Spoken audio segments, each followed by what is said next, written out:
talk, my focus is going to be on economics, so I'm going to assume that the scientific case that the world is warming and that humans are responsible is one that is familiar to you, although I will say a little bit in my introduction. There are a lot of words in this presentation, so I'm hoping that you might be able to make it available on the internet afterwards. If not, please contact me and I will send you the presentation, because I won't go through all the detail that's on the charts, but I hope to be able to talk through the key essences. Right. Try and leverage private sector saving, that huge pool of net saving, record net saving, into investment. Well, that's not going to happen because the private sector lacks confidence. Well, actually, what is it that the public sector can do to try and most effectively leverage that private sector money? And I would argue, if the public sector focuses on these big market failures, such as climate change, but there are other market failures as well, where the public sector needs to create new markets, now is the very best time for it to do it. Why? One, because if you create a market that requires public sector policy now, you to some extent shelter that investment from the private sector uncertainty we're seeing. So in a sense, you don't have to worry so much about the economic headwinds from the private sector, because if the public sector provides a carbon price or standards and regulations, that's your market. You don't have to worry that consumers are too lacking in confidence to buy it. Your market is guaranteed. Secondly, because governments can do all sorts of stupid things in creating markets, the government could tell us to, retile our kitchens. That'll create jobs, that'll create spending, but it won't create something that's long-term and durable. It won't galvanize innovation and investment in the private sector, because nobody believes that the future of the world lies in retiling kitchens. That's not the case when it comes to resource efficiency and green technologies.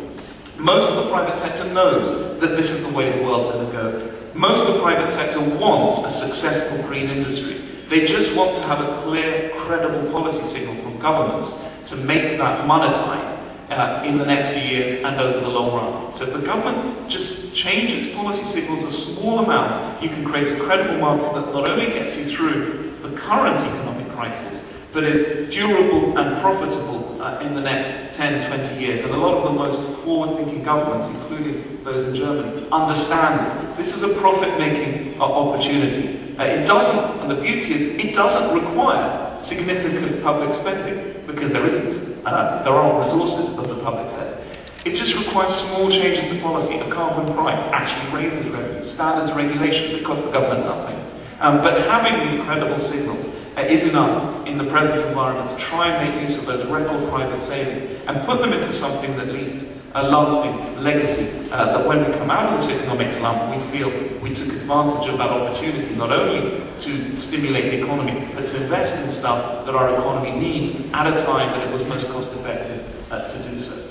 So, what are the policies the government funded in the US for the military establishment? Those spillovers wouldn't have been captured by the private sector, so the private sector will always underinvest or not invest at all. So you need some public sector support. Network externality, something very familiar to someone who advises Cisco. The value of a telephone network depends on there being somebody at the other end of the phone. The value of Facebook depends on there being friends on Facebook. So nobody has the incentive to start a network externality, because it's only viable when everybody else is on it. Electric vehicles is another very good example. There's no point having an electric vehicle if there isn't a network to plug into. A number of financial market failures, which I won't go into. The point being that there is a substantial rationale, economically, for government intervention. And that intervention can leverage private money now at a time that doesn't crowd out alternative resources. I said that the most important thing for policy is to not only make green business profitable, it's to send price signals so that consumers and producers can change behavior in the long run. What does that mean? That means you need to work with the market as best as possible by changing incentives, by pricing activities correctly, pricing the externality for greenhouse gases, pricing externalities such as water, land, overfishing correctly. These are resources that at the moment have no price, so we have no incentive to reduce their use. Bring forward low-carbon research and development. The earlier you invest in these sectors, the faster the cost of the technology will fall. I was going to say a little bit about that, but I probably won't have time. But that's one of the important things about lock-in. If you invest in a technology early, learning, experience means that the cost of that technology comes down. So even if that technology, wind or solar, is not cost-effective relative to coal in the short run, that doesn't mean that it won't be cost-effective relative to coal in 10, 20 years. We can pretty much have the same growth path. We can have a green growth path or a dirty growth path, and the cost will be much the same. The important thing is to commit to one or other growth path and not change halfway through.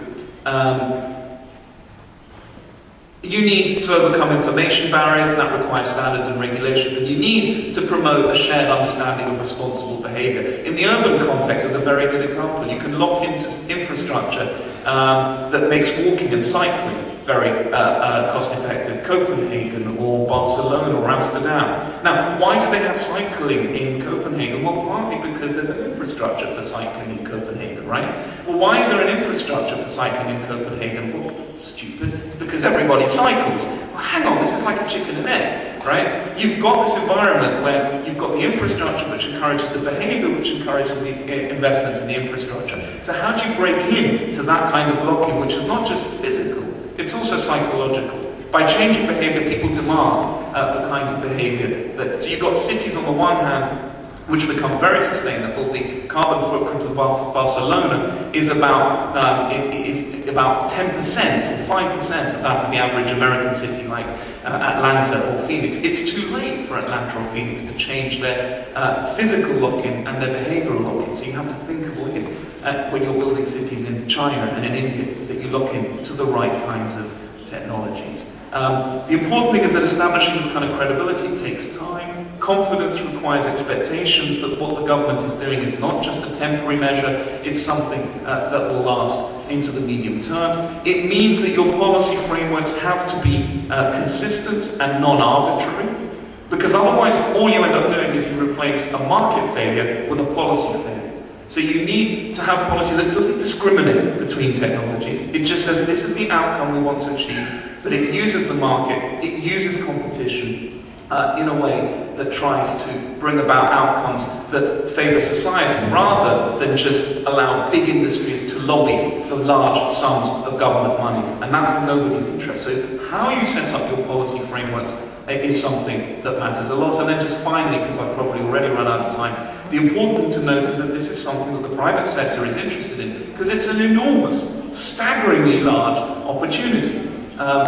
Bloomberg New Energy Finance reckons that renewable energy generation and energy efficiency investment quadrupled since 2004. It's now at around 200 billion. It was around 40 billion at that time. And for the first time in 2010, and this is a statistic I'll ask you to think about, global investment in renewable energy surpassed global investment in conventional energy generation, coal, oil and gas.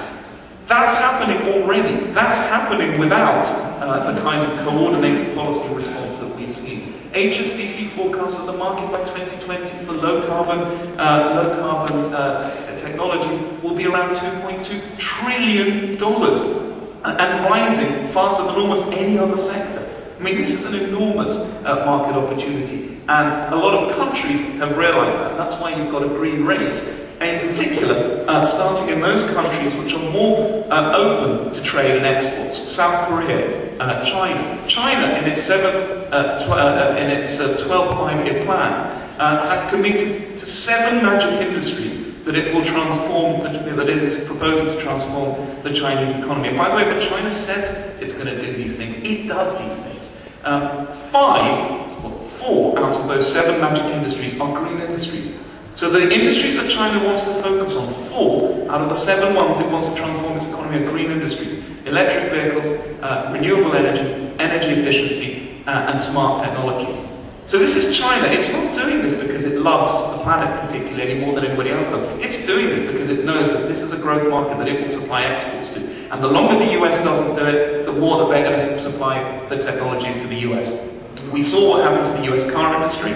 Ironically, the lobby groups in the US pushed for lower gas prices, so the American car producers produced big and efficient cars. They were wiped out by the Germans and the Japanese, which were producing fuel-efficient cars for countries which had higher gas prices. This is just the beginning of the transformation in comparative advantages and competitive position between those countries and those firms and those governments that focus on resource-efficient green technologies, which is the growth market, and those that close their eyes and say, well, you know, let's just carry on doing things the same old way. That will work for a few years, but it won't work into the indefinite future.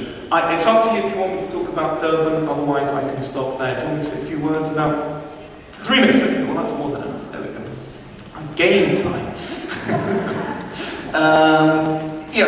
There's a debate very often about, well, you know, what's the point of these international agreements? You know, Copenhagen, a fiasco, Cancun and Durban, what do we get out of it? Well, it's certainly the case that Copenhagen was in many respects a disappointment. Okay, there is full recognition and understanding of the problem amongst policymakers. There's mistrust and misunderstanding, and UN procedures aren't very helpful in this. If you have a unanimous vote, then it always gives scope for somebody who wants to wreck the process to try and delay it. Nevertheless, we are making progress.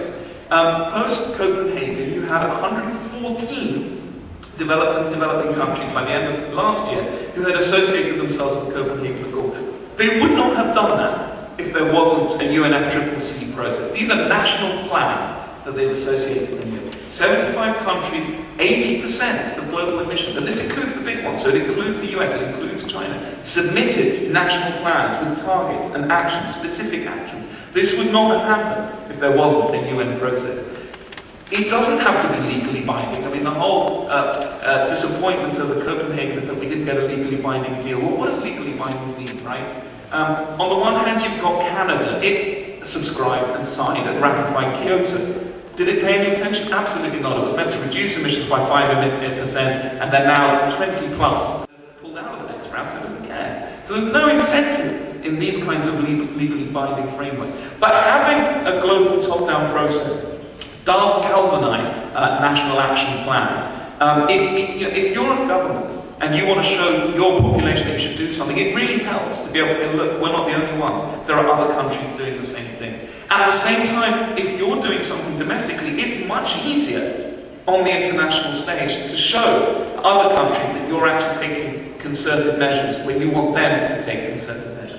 So this question of should it be top-down or bottom-up is a non-question. They both feed off each other, they both complement each other. And if you take the commitments to the Copenhagen Accord and you look at the most ambitious ends of the national action plans, actually you get more than halfway towards meeting a 2-degree target. Now I'm not saying that's going to happen, and I'm not saying that there isn't more work that needs to be done.